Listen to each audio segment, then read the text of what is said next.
चलिए आज asset management industry की एक बड़ी ही दिलचस्प पहेली को सुलझाते हैं। एक ताज़ा रिपोर्ट आई है और वो कुछ कमाल की बातें बता रही है। तो पहेली यही है। एक तरफ इंडस्ट्री में पैसा तो खूब आ रहा है, मतलब एसेट्स मैनेजर्स पहले से कहीं ज्यादा पैसा मैनेज कर रहे हैं, लेकिन हर रुपए पर जो मुनाफा है वो कम होता जा रहा है ना? सोचने वाली बात। चलिए इसी को जरा गहराई से समझते हैं। तो सबसे पहले ये समझना ज़रूरी है कि ओवरऑल ये तिमाही इंडस्ट्री के लिए अच्छी रही है, मतलब माहौल ठीक ठाक है।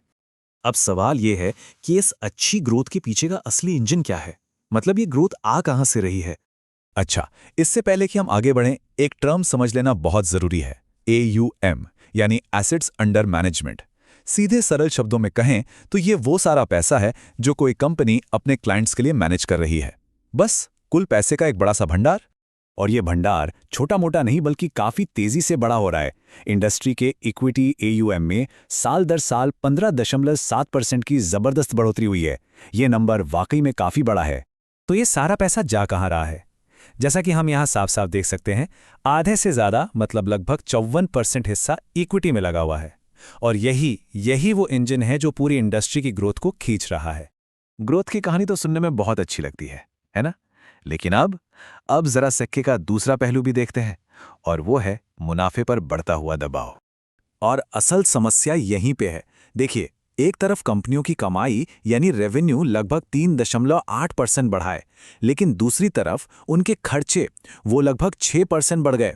अब ये तो सीधा सा हिसाब है, जब खर्चे कमाई से ज्यादा तेज दौड़ेंगे तो मुनाफा तो पीछे रह ही जाएगा। तो सवाल ये है कि ये खर्चे अचानक बढ़ क्यों रहे हैं? देखिए, रिपोर्ट के मुताबिक इसके पीछे 2-3 वजह हैं। एक तो नया लेबर कोड लागू हुआ, जिससे स्टाफ की कॉस्ट बढ़ गई। फिर UTI AMC जैसी कंपनियों में कुछ वन टाइम मतलब एक मुश्त खर्चे हुए। और जाहिर है बिजनेस बढ़ाने के जो आम खर्चे होते हैं वो तो हैं ही। चलो, खर्चों की बात तो समझ आ गई, पर कमाई उतनी तेजी से क्यों नहीं बढ़ रही? इसकी एक बड़ी वजह है टेलीस्कोपिक प्राइसिंग। ये सुनने में थोड़ा मुश्किल लग सकता है, पर है बड़ा सिंपल। इसका मतलब है कि जैसे जैसे मैनेज किया जाने वाला पैसा बढ़ता है, उस पर लगने वाली फीस का परसेंट कम होता जाता है। तो AUM तो बढ़ रहा है, पर हर रुपए पर कमाई का हिस्सा घट रहा है। और इन सब दबावों का नतीजा क्या निकला?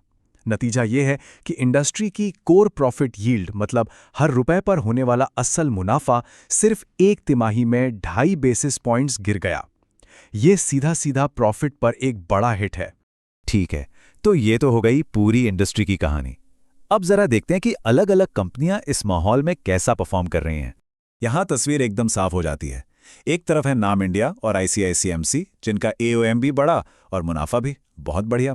वहीं HDFC AMC का मुनाफा थोड़ा सा गिरा है, लेकिन UTI AMC को देखिए, मुनाफे में 67% से भी ज्यादा की गिरावट। जैसा हमने बात की थी, ये एक वन टाइम खर्चे की वजह से है, पर यह नंबर काफी चौंकाने वाला है। इनमें से ICICI AMC एक स्टार परफॉर्मर की तरह सामने आई है। रिपोर्ट में तो साफ साफ लिखा है कि उनकी equity AUM growth best in class रही है। मतलब ये साफ है कि ये कंपनी मार्केट की चुनौतियों के बावजूद सही तरीके से आगे बढ़ रही है। चलिए अब आते हैं इस पूरे विश्लेषण के आखिरी हिस्से पर। इन सब नंबरों और कहानियों का आखिर मतलब क्या है? एनालिस्ट की नज़र में इसका क्या निचोड़ निकलता है? देखिए, जब कोई एनालिस्ट किसी स्टॉक पर रेटिंग देता है तो उसके पीछे एक पूरा प्रोसेस होता है। पहले वो कंपनी के सारे डेटा जैसे ग्रोथ, रेवेन्यू, खर्चे सबको खंगालते हैं। फिर वो भविष्य का अंदाज़ा लगाते हैं। उसी के आधार पर एक टारगेट प्राइस सेट करते हैं कि स्टॉक को कहाँ तक पहुँचना चाहिए।